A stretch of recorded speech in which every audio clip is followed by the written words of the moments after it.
je ne sais pas si tout Dembélé n'est pas encore dans ce match.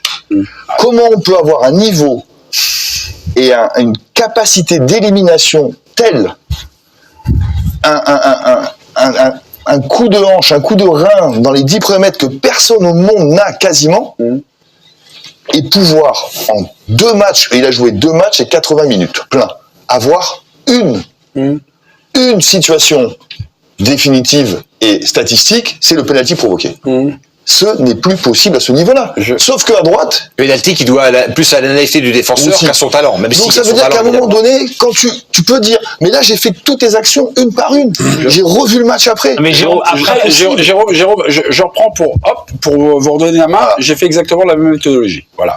J'ai noté... Vous avez combien de pouces? Non, justement, non. 63e minute, la France attaque, c'est Dembélé, il accélère. Je l'ai. Il rate son centre et sa frappe. On ne sait pas si c'est un centre, si c'est une frappe et tout ça. Devant lui, il y a les 2 joueurs offensifs. Il y a Giroud et Mbappé. Il y a Giroud qui fixe, Mbappé qui plonge. Et il y a l'autre Dembouz. Ça se déroule devant lui. Et je me dis, mais merde. Donc il n'y a pas de choix. Mince. Oui, flûte. Ils sont au fond au-dessus du but, là. Dembélé, ma question, Dembélé, est-ce qu'il comprend le jeu? Non, mais le jeu collectif, je dis. Est-ce qu'il y a un problème de compréhension de voir ce qui se passe, qui se trame autour de lui? Voilà, je ne sais pas sur la... Moi, je ne peux pas répondre non à cette question, tu l'assassines. Il y a en équipe de France, c'est pas possible de répondre non. Si? Pas moi. Hein. Moi, je sais pas, je partage pas abasourdi par son jeu. Oui, moi je partage tout même l'action qu'il a, tu vois, l'action qu'il a. Tout ce qu'a dit Jérôme. Moi, je sais pas, c'est un joueur international qui joue dans les grands clubs, il arrive face au gardien. Il tire sur le gardien, quoi. Ouais. Je sais pas, t'es gêné par rien, tu cherches même pas un côté, une zone, rien. Il frappe dans la balle. Moi, je n'arrive pas à comprendre la technique qu'il a, de dribble, des 2 pieds, de ci, de là, de quand il arrive pour faire un centre ou pour arriver devant la cage. J'ai l'impression, j'ai rien contre les joueurs amateurs, mais j'ai l'impression de retrouver des joueurs amateurs, quoi. Ouais. Mais vraiment d'un niveau bas. Et t'arrives pas à comprendre parce que lui il comprend pas lui-même, à mon avis. Je sais pas, moi, tu vois, mais même là, le truc simple, quoi. C'est face au gardien, t'as juste à éviter le gardien, en fait. Il y a une action, tu tires droit sur lui. Il y a une action également qu'on a relevée, qu'on a revue ensemble, c'est Dembélé, c'est Mbappé. On est à la fin de la première période, il me semble. Il attaque vraiment la surface côté gauche. Il va se retrouver donc face au gardien, mais dans un angle très fermé. De l'autre côté. Ouais. Et Dembélé, lui, n'a pas vu cette situation. Et Dembélé reste sur son aile. Sur cette action, il y a une attaque qui est construite côté donc gauche de la France. Ouais. Et en fait, Dembélé se retrouve au niveau des 18 de l'autre côté. Et donc, quand il voit que, moi, je sais pas, un joueur qui joue extérieur comme ça, quand il voit que l'action va aller là-bas, dans l'action, tu commences à aller vers l'axe. Et normalement, quand Mbappé arrive, il doit être devant. Il y a la même vitesse, il doit être devant le gardien. Et il y a juste à ce que Mbappé lui donne, il n'a plus qu'à la poser. Mais même là, il ne pense pas. 69e, il y a la même. Hernandez, il déborde. 69e. Et Dembélé, il met du temps, il met du temps. Il y a 3-4 secondes, tu vois. Et Dembélé, il a l'opposé en dehors des 18 mètres. Et je le vois filmer de loin, je dis, mais il va rentrer quand même. Et où est-ce qu'il arrive le centre d'Hernandez? Il arrive exactement. Si Dembélé avait fait 10 mètres, 10, hein, pas 20, pas 30, 10, il poussait au fond dans le but vide. Ouais. Donc la compréhension du jeu, effectivement, sur les actions à l'opposé. Comprend-il le jeu Sur les actions à l'opposé, on me pose un vrai problème. Moi, ce qui me gêne avec Ousmane Dembélé, c'est l'absence de progression sur la zone de vérité, que ça soit sur le centre ou le tir, parce que c'est quelque chose qu'on a vu. Sur la compréhension du jeu. C'est un peu gênant pour un attaquant, joueur offensif. Évidemment que c'est gênant. Sur la compréhension du jeu, moi, je vais aller un peu dans le sens de Régis, sur ce que j'ai vu par exemple cette saison au Paris Saint-Germain, où Luis Enrique, par rapport au schéma de ce qu'il demandait, par rapport aux courses d'Achraf Hakimi, par rapport à plein de choses qu'il avait mis en place sur le côté droit, avec les déplacements de Warren Zaïre-Emery et du latéral marocain, il y a plein de fois où, en tout cas dans la manière de se situer, c'est quelqu'un qui comprend le jeu, qui a un bon sens du football. C'est plus au moment de la zone de vérité, sur le geste, mais sur la compréhension globale du jeu. Est-ce qu'il comprend le jeu, ou est-ce qu'il a besoin d'un entraîneur qui lui dit exactement où il doit se bouger, où il doit se mettre sur le terrain? Avec voilà, Luis Enrique, cette saison, j'ai plus cette impression qu'Enrique lui a vraiment montré les positionnements, les schémas, etc. Mais avec Xavi, par exemple, à Barcelone, il a été utilisé parfois dans d'autres registres, où il a eu des rôles parfois un peu plus axial. On l'a vu cette année avec Luis Enrique aussi, qu'il l'a remis. Non, mais il a une compréhension. Ce qui est parfois très agaçant et très déstabilisant, c'est qu'il n'arrive pas à finir. Mais quelque part, la question que je me pose juste, c'est que avec Ousmane Dembélé, tu as aussi un constat très clair. Tu sais ce que tu as et tu sais ce que tu n'as pas. Parce que tout ce qu'on dit là, on le répète. Ça fait 5 ans qu'on dit la même chose. Donc pourquoi Deschamps, pourquoi Enrique, pourquoi Xavi le font jouer? Pourquoi Deschamps le fait jouer? Alors je suis pas sélectionneur, mais parce qu'il a quand même l'arme absolue du football. Il élimine la vitesse et le centre en retrait. Donc Deschamps, il se dit c'est un dragster, il va prendre le côté droit 15 fois, une fois, il va la mettre pour Giroud ou pour Griezmann. Il obtient un penalty. Voilà. Alors que s'il met, non, mais moi le penalty, je refuse d'entendre ça ce soir. On vient pas nous dire il a obtenu le penalty. Il l'a obtenu, Stéphane. Tu peux pas dire que c'est que la naïveté du gars. En 3 matchs, t'as Kivior qui fait une intervention grotesque dans la surface. Ça sauve Dembélé, non. Si t'occultes ça, c'est le 0. On va aller là, on va aller dans le mur. C'est pas lui qui court, quoi. Et le défenseur fait une erreur. Il va plus vite que Kivior, il pousse le ballon. Et il est très naïf. Une erreur quand même. Oui, d'accord, on va pas le lui enlever, mais c'est pas ça qui va sauver le premier tour de Dembélé. J'ai une question pour Bertrand, parce que Bertrand, je crois qu'il y a quelques mois de cela, vous avez eu la chance de rencontrer Ousmane Dembélé, c'était avec l'ami Loïc Tanzi, vous l'avez interviewé et vous lui aviez posé des questions sur son inefficacité devant le but. Vous étiez allé peut-être un peu chercher. Tiens, est-ce que tu travailles?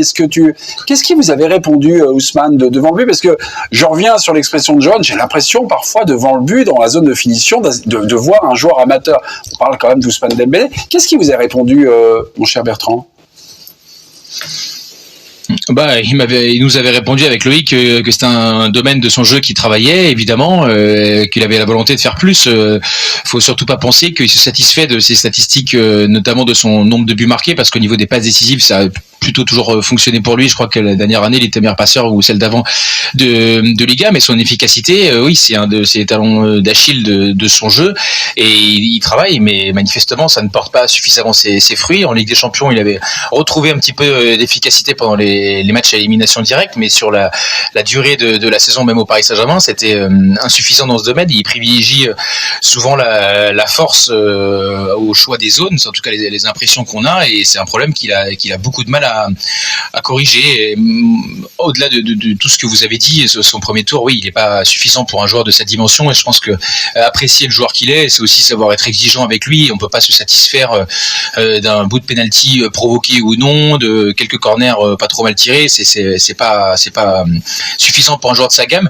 Moi, ce qui m'a frappé aussi pendant ce match, mais c'est le constat de toute cette phase de groupe, c'est le manque de complémentarité avec Jules Koundé. C'est arrivé en toute fin de match, mais à ce moment-là, il était plus sur la pelouse, où Jules Koundé a pu un peu faire des centres ou des passes qui ont amené du danger, mais systématiquement, Jules Koundé reste derrière lui. Il y a que d'un contre un. Il y a très peu de diversité dans le jeu de nos attaques sur le côté droit. Autant côté gauche, il peut y avoir par séquence, pas suffisamment, mais une affinité entre Mbappé, Théo Hernandez, Barcola, ça combine. Et là, vraiment, que c'est quand il y a une isolation un peu comme en NBA, quoi, en fait, côté droit, et c'est vas-y Ousmane, fais-nous des dribbles, ok, ça va pas trop mal, et après c'est centre, et jusqu'à maintenant, ils ont toujours pas trouvé preneur. Il fallait pas centrer aujourd'hui, puisque de toute façon, quand il centre, il n'y a personne. Il n'y a aucun joueur de tête, il n'y a pas de présence dans la surface de réparation. Et si on avait besoin, mais bon, on n'en a pas besoin, mais ce match-là, il confirme que Mbappé numéro 9, c'est pas possible. C'est pas possible. On ne gagnera pas l'Euro avec cette configuration-là, c'est pas possible. Ouais, devant, c'est pas possible. À gauche, c'est pas possible parce qu'il revient pas. Donc il faut le mettre où? Non, bah si, à gauche, après, tu organises ton équipe par rapport à cette faiblesse-là. Mais là, mais il faut peut-être aussi qu'on sorte de cette obsession de il revient pas. Là, aujourd'hui, le problème, c'est comment on marque des buts, quoi. Comment on enflamme les matchs. Oui, mais on est d'accord qu'il se replace pas à gauche. Il perd plus personne à gauche. En équipe de France, il l'a quand même mieux fait à la Coupe du Monde qu'il ne le fait. Jamais il ne le fait pas du tout. Là, il y a par contre un travail de management à faire. Mais là, Mbappé aujourd'hui, moi j'ai plutôt mis. On avait le débat. La question d'Olivier Ménard, c'était Dembélé, Mbappé. Moi, j'ai vu quelques bonnes choses quand même dans ce qu'a fait Kylian Mbappé aujourd'hui par rapport à ces circonstances de la saison et du moment. Mais par contre, on peut pas le mettre en numéro 9. On peut pas avoir en équipe de France Mbappé numéro 9, c'est pas possible. Non, mais juste parce que Bertrand, il soulève un truc, il parle du côté gauche. Mais sur le côté gauche, le profil du latéral, c'est Théo Hernandez.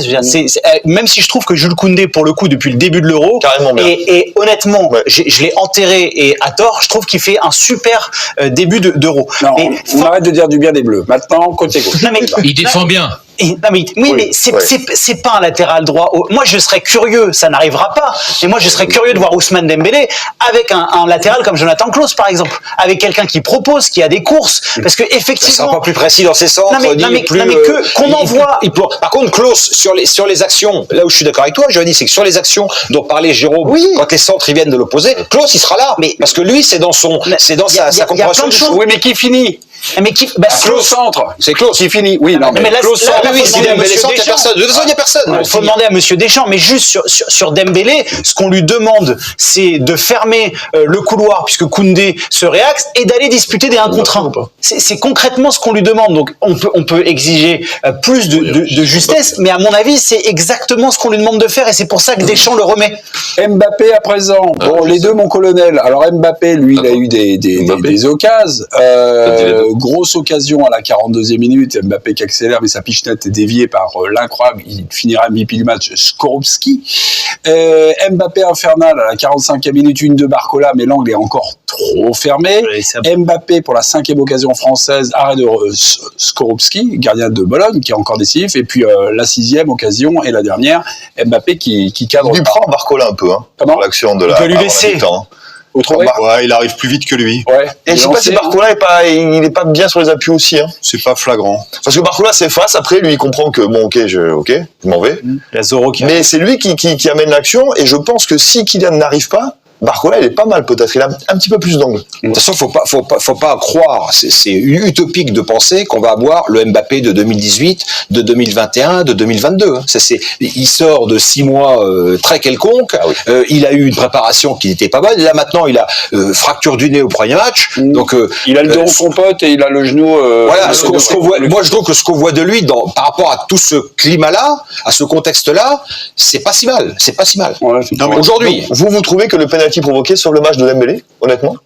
Avant que Bertrand prenne la parole, vous étiez un peu là-dessus. Je trouve que ça m'inquiète. Si vous pensez ça, parlons d'Mbappé, genre Dembélé, on a fait. Si pour eux, le penalty provoqué sauve le match, c'est tout. Ben, j'ai répondu oui à cette question. Je trouve que oui, sinon. Oui, parce que sinon il se passe plus, sinon c'est zéro absolu. Mbappé. Non, Mbappé, pourquoi j'ai mis dos à dos à Dembélé? Parce que Dembélé sauve son match avec son péno, et je trouve que Mbappé sauve son match en concrétisant le penalty. Voilà. Sur le match d'Mbappé, moi je suis d'accord avec Stéphane, je trouve qu'il est pas en forme du tout.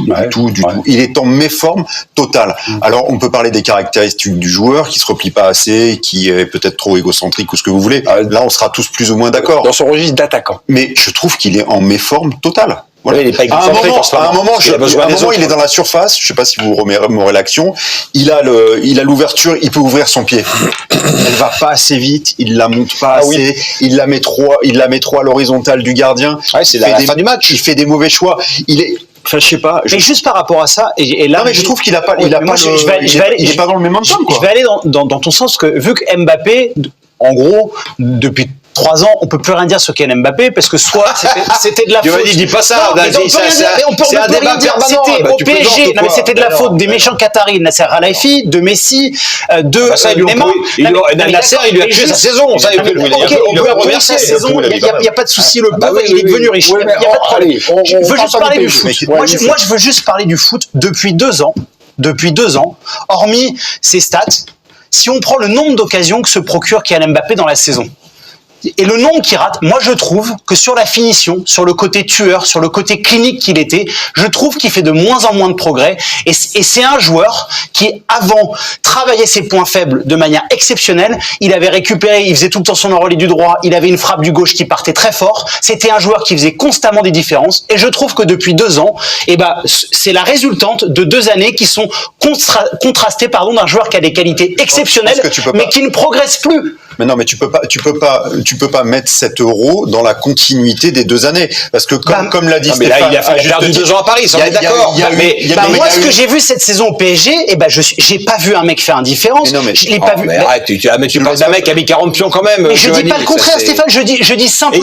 Il se passe quoi quand il est pas là? Le peu d'inflammation qu'on a eu dans le match aujourd'hui encore, ça déclenche quand même de lui. C'est ça qui est grave. Vélo, évidemment, qui met des buts. Je te dis simplement que les gens lisent de mieux en mieux son jeu, qu'il va un peu moins vite, qu'il est un peu plus lourd et que le résultat de ça, c'est qu'il fait moins de différence et qu'il doit trouver une autre manière de faire la différence et qu'il ne le fait pas et que sa technique de frappe elle est un peu moins juste, un peu moins bonne. Qu'il est moins vite, l'action justement où il enlève le ballon en Barcola, il va à 2000 à l'heure. Il est incroyable, il est incroyable. Peut-être qu'il devrait revenir à ses qualités en fait. Ouais, moi, quand je suis plus d'accord. Aujourd'hui, je dis mais qu'est-ce qu'il fait en fait? Il est tout le temps en train de décrocher, il veut faire des passes à 4 mètres. J'ai l'impression que le mec il a le numéro 10 dans le dos et il se prend pour un meneur de jeu. L'image qu'elle a, Jo, là, où on le voit, là où l'arbitre doit laisser l'action d'ailleurs. Il avertit le Polonais. Il le fait pas. Et là, il est phénoménal. Qui est capable de faire ça sur un terrain de foot? Non, mais pourquoi il le fait? Personne. Non, mais le problème, c'est qu'il a cette qualité qui est extraordinaire. Non, on s'en rend plus compte. On s'en rend plus compte. On n'arrête pas de débattre à ce sujet. Giovanni. Non, mais le problème, c'est qu'il a cette qualité exceptionnelle, mais on le voit plus. Ouais. Moi, je le vois plus faire ça.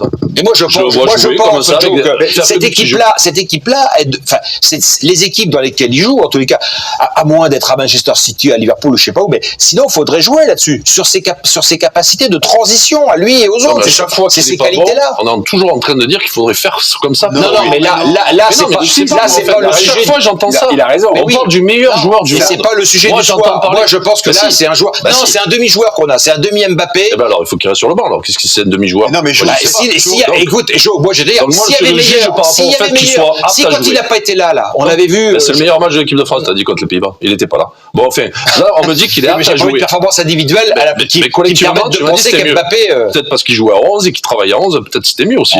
Donc ensuite, vous me parlez d'Mbappé. Par rapport à ce que tu dis, ses qualités intrinsèques. Moi, je les vois plus aujourd'hui. Et tu me dis, alors, quand il est pas bon, on me dit, c'est parce qu'il a ci, c'est parce qu'il a ça, c'est parce... une excuse. Le mec, on est en train de me parler du ballon d'or pour cette année encore. Non, mais là, on n'est pas sérieux, en fait.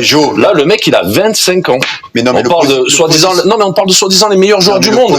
Les meilleurs joueurs du monde, ceux comme tous les ballons d'or les dernières années, à 25 ans, je les voyais pas faire ça, moi. Mais on s'en fout du ballon d'or. Personne parle du ballon d'or. On parle de on compare, en fait. Mais moi, mais là, t'as un joueur.